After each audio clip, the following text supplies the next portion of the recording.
It's been a few days since you were a little frustrated with your quarterback play at your scrimmage. Has there been anything better in the last few days? Oh yeah, a lot better, a lot of stuff, and just get mentally prepared for situations like that. I think we had to look at ourselves as coaches. How did we prepare not just the quarterback position, but the whole offense?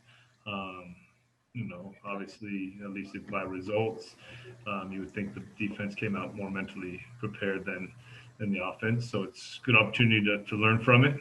Lessons. We got to learn as many lessons as we can before we get on that plane to Corvallis. I guess we're getting close enough. I'm going to just continue the questions. Have you selected a starter yet at that position? Yeah, they're all still getting reps. What is it going to take for one of them to stand out in the next week? Consistent decision-making, accuracy, continued development within the offense. And they all have kind of their different goals or things to work on to get ready. Because I just have a feeling we're going to have to play a bunch of them. So, is this the time that you start to maybe transition into game prep, or are you still a few days away? No, we started introducing Oregon State today. I think that is somewhat exciting for the players and mindset, right? Shift. You're not just in training camp practices. You're practicing towards something now.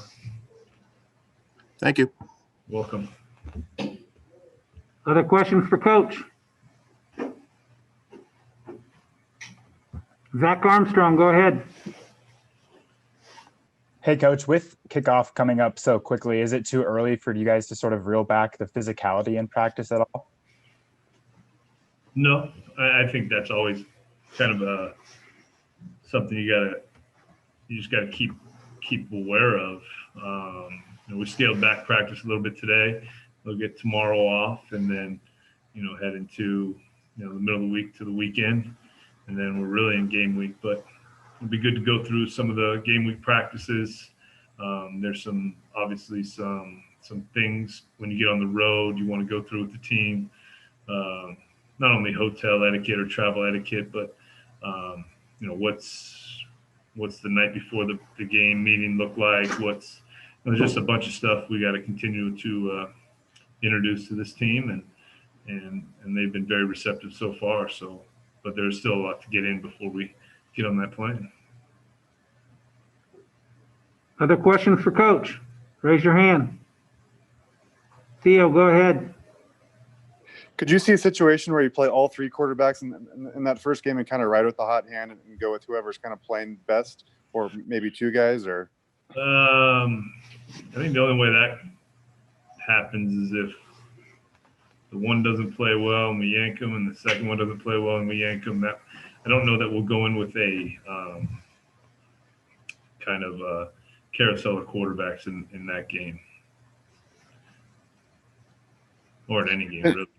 Yeah. It's been almost 2 years since Jameer Calvin's played in a football game. He missed all of last season with an injury. Can you tell he's pretty hungry to be back on the field and kind of competing at a high level right now? Yeah, his buy-in's been great from the start. He's a talented player. I think he's got a real driven mindset.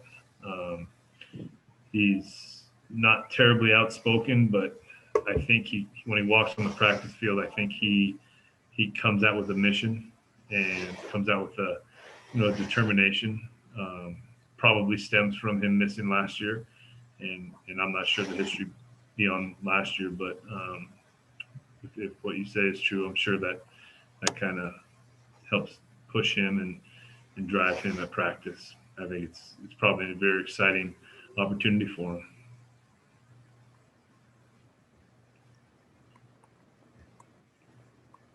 Other questions? Zach Armstrong. Coach, earlier in camp, I know we talked about Brandon Gray and Donovan Ollie not seeing as many reps at the outside. Has that upticked at all, or is that stayed much of the same? I don't remember having that conversation, but what is your question now? What is your question? Well, it just seemed that maybe Calvin Jackson and Jameer Calvin were taking more of those reps at the outside, and I was just curious if any of those bigger body guys had began to step up more out there. Donovan's been getting a lot of reps. He's been getting a lot of reps the whole time. You know, we try to get because we need to get these looks for the quarterbacks. So I'm not sure there's a receiver that doesn't get reps in what we do at practice. So, but you know, you've seen Donovan be productive in some scrimmages, and I think he's really trying to improve and be a contributor this year. Bacon's another big body. You know, Bacon's, you know, had a pretty consistent camp too. Carson Brown, Cougar Sports Network. Go ahead. Hey, Coach. I was just wondering how healthy the team is. Is there any injuries you're concerned about? You think I'm going to tell you about the injuries, Carson? Who's this guy, Carson? All right, Carson. Next question. Good try. Good try. Rob Jesselson, go ahead. Hey, Coach. We found out today that week 1 against Oregon State kickoff will be at 7:30 in the evening. I'm just curious to get your thoughts. Obviously, there's been a lot of discussion about 9 a.m. kicks, but 7:30 is pretty late in the day. What are your thoughts on starting a game at 7:30? Well, I think it's better than 9 a.m. I don't necessarily have a negative feeling towards it, at least from our staff. And we played most of our games 6 p.m. So I think we've got a schedule that'll fit as far as, you know, sometimes people are used to day games and get up, pregame meal and play the game. So I think what helps is we've played these night games for a long time. So we can take some of that schedule and apply it here. I just think at least they'll get some sleep, you know, they'll get some good sleep and be ready to play.